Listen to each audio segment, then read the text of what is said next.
সব জায়গায় মা বাবার হুকুম মানতে হবে, কেবল এক জায়গায় মা বাবার হুকুম মানা যায় না।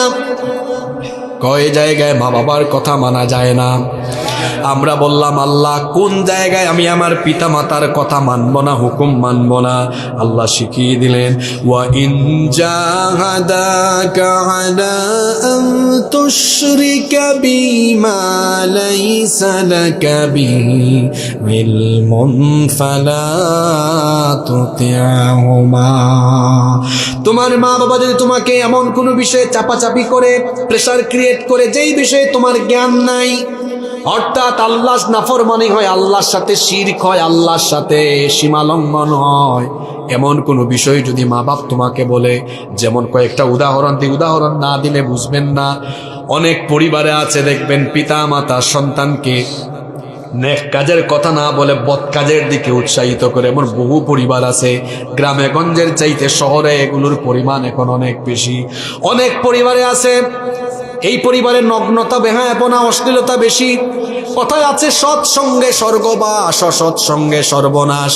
মেয়েটা কলেজে ইউনিভার্সিটিতে পড়ে, তার সাথীরা ছিল ভালো, কলেজ ভালো, বিশ্ববিদ্যালয় ভালো, থাকতে থাকতে সে বেহায়াপনা বেলাল্লাপনা ছেড়ে দিয়ে পর্দা আরম্ভ করলো। ওই পরিবার প্রেশার ক্রিয়েট করলো, মা বাপ বলল এত পর্দা করা লাগবে কেন, তুই আমাদের মতো চল।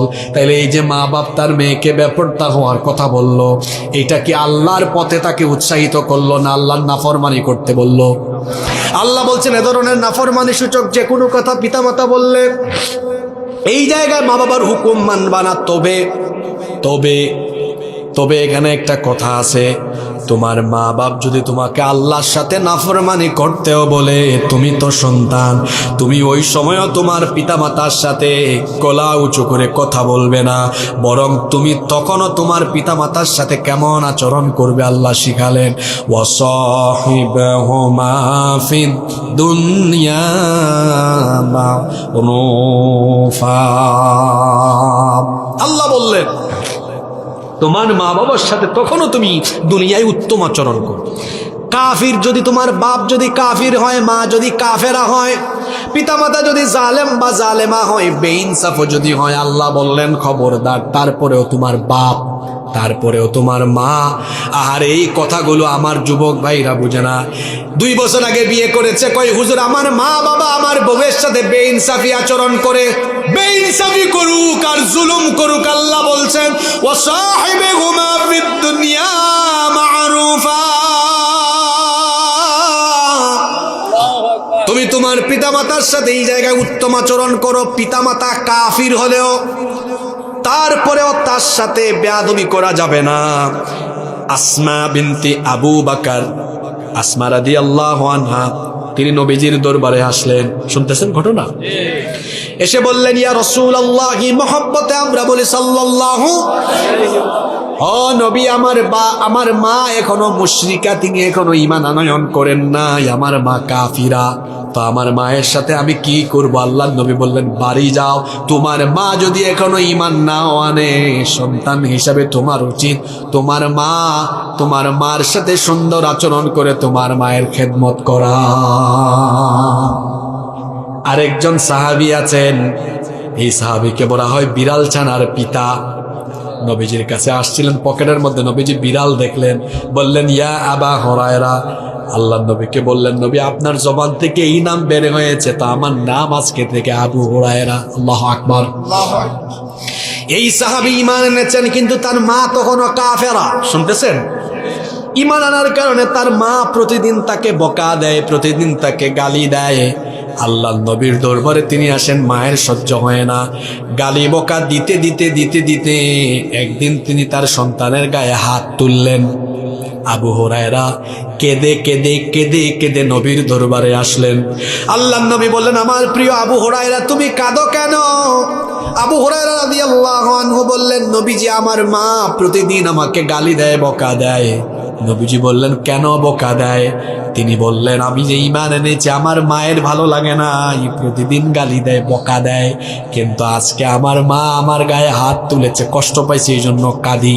নবীজি বললেন, তোমার মা তোমাকে গালি দেয়, তোমার মা তোমাকে বকা দেয়, তোমার মা তোমাকে মেরেছে, তুমি কি আমার কাছে অভিযোগ করো নাকি? যদি অভিযোগ করেই থাকো তো আমি রাসূল বলছি, শোনো, তোমার মা তোমাকে যদি গালি দেয়, বকাও দেয়, এখানে আমার কিছু করার নাই, বাড়ি যাও, গিয়ে তোমার কাফেরা মায়ের সাথে তুমি উত্তম আচরণ করো। ছাত্ররা, যুবকরা বলেন, আমার চাচারা চুপ থাকেন, কি বুঝছো তোমরা? মা কাফের, জালেম। আমি ওই দিন এক মাহফিলে গেছি, এক সন্তান এসে মাহফিলে লাগিতে বলে, হুজুর আমার বাপ বড় জালিম, এই জুলুম করে। আমি বললাম, বেয়াদব ছেলে, বাড়ি যাও, তোমার জালেম বাপের সাথেও তুমি গিয়ে উত্তম আচরণ করো, হুকুম কার? আল্লাহ। কত বড় কথা! মা বাপ কাফের হোক, জালেম হোক, এই মা বাবার পায়ের তলায় বেহেশত রেখেছেন কে? জোরে বলেন কে? পীর সাহেবের মুরিদ হয়ে জান্নাতের তালাশ করো, জান্নাত আল্লাহ ঘরের ভিতরে রেখে দিয়েছেন, মায়ের পায়ের তলে আল্লাহ জান্নাত রেখে দিয়েছেন, ঠিক কি না? পিতা মাতার সাথে নাফরমানি করা, এটা আরেকটা কবিরা গুনাহ, এটা আরেকটা কি গুনাহ? ছাত্র ভাইরা যারা পড়াশোনা করো, তোমার কেরিয়ার নষ্ট হয়ে যাবে, তোমার দুনিয়া আখিরাত শেষ হয়ে যাবে। কেউ যদি দুনিয়ায় রিজিক চায়, সম্মান চায়, মর্যাদা চায়, সেজন্য মায়ের খেদমত করে মায়ের পায়ের কাছে পড়ে থাকেন, আল্লাহ গোটা দুনিয়া আপনার পায়ে ফালায় দিবেন। মা বাপকে খেদমত করেন, মা বাপকে খুশি করেন। রিদার রব্বি ফি রিদাল ওয়ালিদ ওয়া সাখাতার রব্বি ফি সাখাতিল ওয়ালিদ। পিতার সন্তুষ্টিতে আল্লাহ সন্তুষ্ট, বাপের অসন্তুষ্টিতে আল্লাহ অসন্তুষ্ট। আমার দিকে তাকান, একটু মনোযোগ দিয়ে শোনেন। আপনি যখন ছোটবেলা ঘুমাতেন না, একটু বিবাহিত ভাইরা আওয়াজ দেন তো, আমিও তো আপনাদের কাতারে আছি, বিষয়গুলো আমি বুঝি। বিবাহিত ভাইরা একটু কথা বললেন। আপনার সন্তান যে রাতে কে কে ব্যয় ব্যয় করে, কান্না করে রাত 3টা 4টা, বলেন তো আপনার তখন সন্তানের প্রতি মায়া লাগে কি লাগে না? তখন কি আপনি ঘুমান না, বাচ্চাটারে নিয়ে আপনি হাঁটাহাঁটি করেন? বলেন, অবিবাহিতরা কি, আপনাদের তো অভিজ্ঞতাই নেই, হেরাও বলে এটা, নাকি অভিজ্ঞতা নিয়ে ফেলছে কোনো দিকে? কুলে নেন কিনা, কুলে নেন কিনা? আমার তো বাচ্চা আছে, কুলে নেই, খারাপ লাগে, মায়া লাগে না? তা আপনার বাপ যে 55-60 বছর বয়স, পায়ে বাতের ব্যথা, এখানে মাজায় ব্যথা, কোমরে ব্যথা, মেরুদণ্ডে ব্যথা, মাথায় ব্যথা, আপনার দুর্বল কালে, আপনার ছোট কালে আপনার বাপ, আপনার মা এখানে কুলে নিয়ে আপনাকে রাতের বেলা হেঁটে হেঁটে ঘুম পাড়ালো। আজকে আপনার কি হলো? এই দুর্বল বয়স্ক বাপ, বয়স্ক মা, সে ঘুমানোর আগে আপনার কি দায়িত্ব নয় তাকে আজকে আপনি ঘুম পাড়িয়ে দেওয়া? ছোটবেলা আপনার মা বাপ আপনাকে ঘুম পাড়িয়েছে, এখন বৃদ্ধকালে আপনার মা বাপকে ঘুম পাড়ানো কার দায়িত্ব? জোরে বলেন, কার দায়িত্ব? আপনি বাপের রুমে আজকেই যাবেন, দেখবেন আল্লাহ কত খুশি হন, গিয়ে বলেন, আব্বা আপনার না কোমর ব্যথা, আপনার না পা ব্যথা, আপনার না মাজা ব্যথা, মাথা ব্যথা, আপনি শুয়ে থাকেন, আমি একটু টিপা দেই। বাপ বলবে, যাও, দরকার নাই, ঘুমায় যাও। বাপ তো না করবে, কিন্তু আপনি বলবেন, না আব্বা, আপনারে আমি ঘুম পাড়াবোই পাড়াবো, কারণ ছোটবেলা আপনি আমাকে ঘুম পাড়াতেন, এখন আমি আপনার বাপ। বাপ ছেলের সম্পর্ক তো এরকমই হওয়া উচিত। আমি আপনারে ঘুম পাড়াই, বাপের মাথায় হাত বুলান, বাপের পাটা টিপে দেন।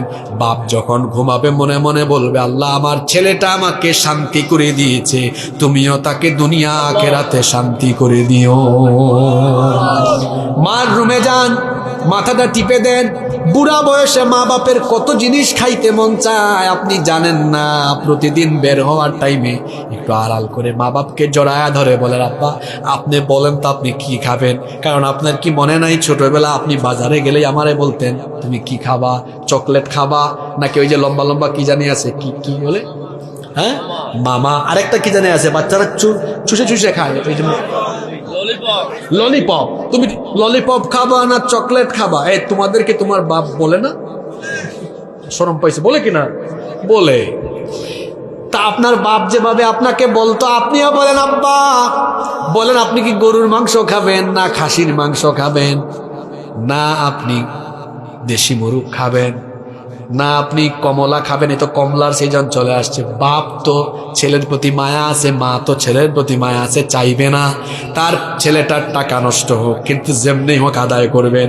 যদি নাও বলে, আপনি তো আপনার মা বাপের রুচি বুঝেন, রুচি যদি না বুঝেন আপনি টেস্ট করবেন, এই মাসে একটা আনেন, কালকে আরেকটা আনেন, পরের দিন আরেকটা আনেন, খাইলে তো বোঝা যাবে কোনটা পছন্দ করছে, ঠিক কিনা? নিয়ে আসেন, আসার পরে মনে করেন এই যে কমলার সিজন এখন আসছে, কমলাটা ছিলে বলে, আব্বা আমি আপনারে খাওয়ায়া দেই, আম্মা আমি আপনাকে খাওয়ায়া দেই। কই দিন খাওয়াইছেন, এমন একটু খাওয়ায়া দেখেন। মা একটা মুচকি হাসি মারবে, বাপ একটা মুচকি হাসি মারবে, আল্লাহর কসম আল্লাহর আরশ আপনার উপরে তখন খুশি হয়ে যাবে। যুবক ভাইরা আমাকে ওয়াদা দেন, এটা করবেন? ইয়াসআলুনাকা মাযা ইউনফিকুন, আল্লাহ বলছেন নবী এরা আপনাকে বলে তারা কোথায় খরচ করবে, আপনি বলে দেন। 1 নাম্বার এসে খরচ করবে ফালিল ওয়ালিদাইন, বের খাতে সবার উপরে যাকে রাখতে হবে তারা হলেন মা আর বাবা। যেদিন থেকে আমি নিজে উপার্জন করি, আমার পরিবারের ঈদের সর্বোচ্চ মার্কেটিংটা আমি আমার মা বাবা নেই, আমার মার জন্য করি। যুবকদেরকে উৎসাহিত করার জন্য বলব, যেদিন থেকে আমি পয়সা উপার্জন করি আমার মায়ের জন্য সর্বোচ্চ বাজেট আমি রাখি।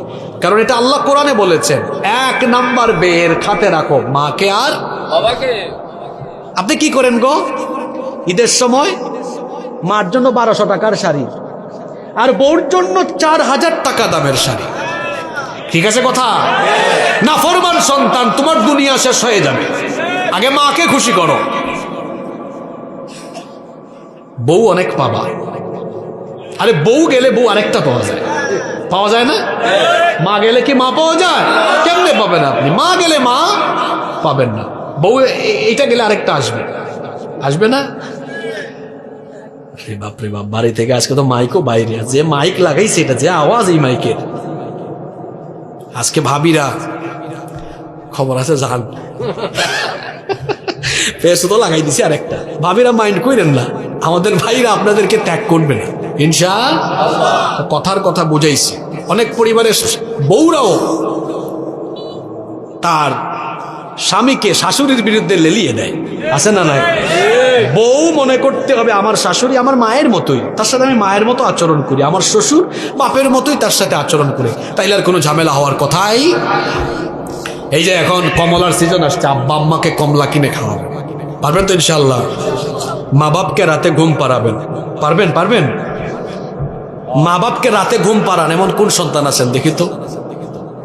পাইছি আমি একজন, মাশাআল্লাহ। আপনার মা, আমার মা এখনো জীবিত আছে, আমি তাকে ঘুম পাড়াই এখন, যখন বাসায় যাই বাড়িতে থাকি ঘুম পাড়াবেন, খুশি হয়ে ঘুমাবে। আমার মাকে আমাকে ছোটবেলা ঘুম পাড়ায় নেই, আপনার মাকে এখন আপনি ঘুম পাড়াবেন। পৃথিবীতে যারা সফল হয়েছেন তারা মা বাপকে খুশি করে সফল হয়েছেন। মা বাপের দোয়া কেমন জানেন? সারা পৃথিবীর সম্পদের চাইতে মা বাপের দোয়া অনেক দামি। যে মা বাপের দোয়া নিয়ে নিতে পেরেছে ওই ব্যক্তির দুনিয়া আখিরাত সফল হয়ে গিয়েছে। আল্লাহু আকবার। নবীজি বলেছেন সালাসাতুন দাওয়াতুম মুস্তাজাবা, 3 ব্যক্তির দোয়া কবুল, এটা করলেই কবুল হয়, করলেই। মুসাফির, মজলুম আর মা বাপ হাত তুললেই কবুল। সুবহানাল্লাহ। যুবক ভাইরা মা বাবার খেদমত করবেন। আচ্ছা, আপনাদের কি কষ্ট হয়ে যাচ্ছে নাকি? এই কি বলে 14 গ্রামের তো স্বভাব 11টার আগে ওয়াজ শেষ করা। আজকে যদি 11টা 5-7 বাজে, মানে 10-এর ভিতরে শেষ করে অসুবিধা হবে? কয়টা কবিরা গুনার কথা এখনো বললাম? 2টা, আরো আছে। মা বাবার সাথে বেয়াদবি করবে, তার নেক আমল কি হবে? আল্লাহর ক্ষমা থেকে বঞ্চিত, জাহান্নাম তার ঠিকানা হয়ে যাবে।